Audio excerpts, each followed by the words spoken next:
All You Ever Need by Max Lucado and illustrated by Douglas Klauber. Years ago, there was a village in a desert land. In this dry land, there was very little water. It seldom rained, but when it did, the people scurried about, capturing what they could in buckets and pots. Every drop was like purest gold. But even though the land was dry, the people were never thirsty. For nearby lived a kind man named Tobias, who owned a deep wellspring from which poured clear, cool water. The people called Tobias the Water Master, and they loved him very much. He shared his treasure with everyone in the village. All they had to do was ask, and the Water Master would gladly let them dip into his well. "Drink all you want," he offered. Not only did Tobias share from his well, but he taught his son to do this also. Tobias and his son, Julian, would help the people dip their buckets and carry their loads. Day after day, the people would come to the well. Tobias would smile and say, "Take all you need." He would talk to the people about their lives. He would laugh with them and inquire about their hopes and dreams, while Julian helped them draw water for their families. Tobias was a kind friend, always ready to help the villagers.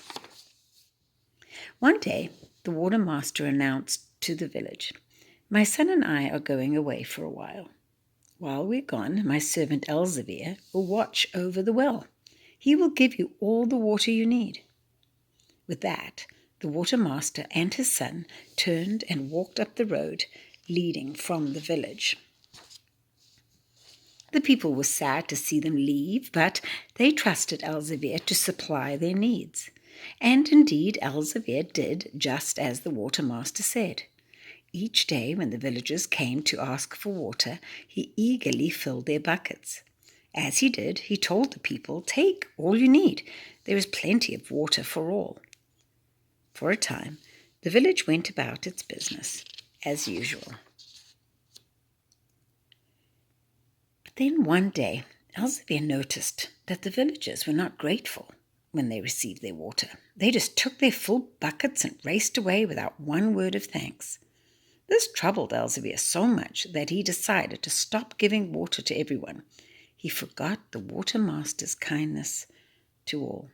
Instead, he announced to the villagers, "From now on, I will not give water to those who aren't thankful." The people were surprised. After Elzevir's announcement, all the villagers tried hard to remember to thank him when they received the water. Sometime later, Elzevir noticed that some of the people were unkind to their neighbors and mean to their animals.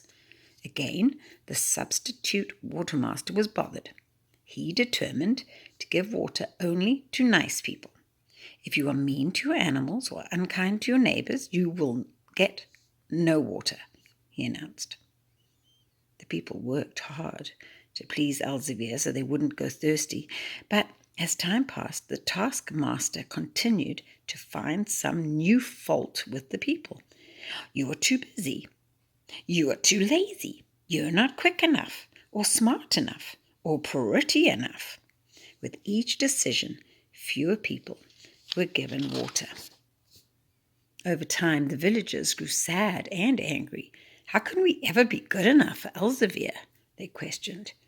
"We'll all die of thirst," they cried. As Elzevir's rules grew longer, the line for water grew shorter. The people growing thirsty began to give up. "It's no use," the people cried. "We can't please you." In the midst of the shouting, a quiet figure approached the gathered villagers. Elzevir eyed the man suspiciously. "Another thirsty soul, no doubt," he growled. "Can you show that you are worthy of this water?" The man quietly strode to the well and turned to the people. "I have come to help you," he said. Elzevir was angry. "Just who do you think you are?" The man removed his cloak, and the villagers gasped. When they saw the familiar face, they began to whisper among themselves. I am Julian, the son of the watermaster.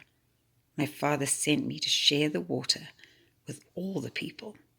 And at that the people cheered.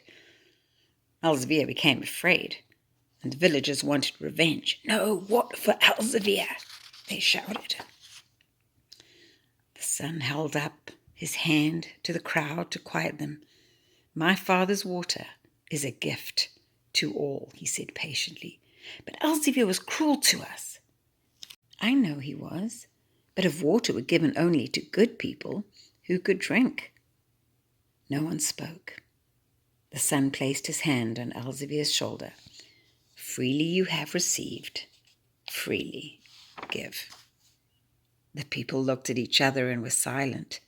They knew the son's words were wise and true. And so, from that day on, Elzevir was forgiven, and the water was shared freely.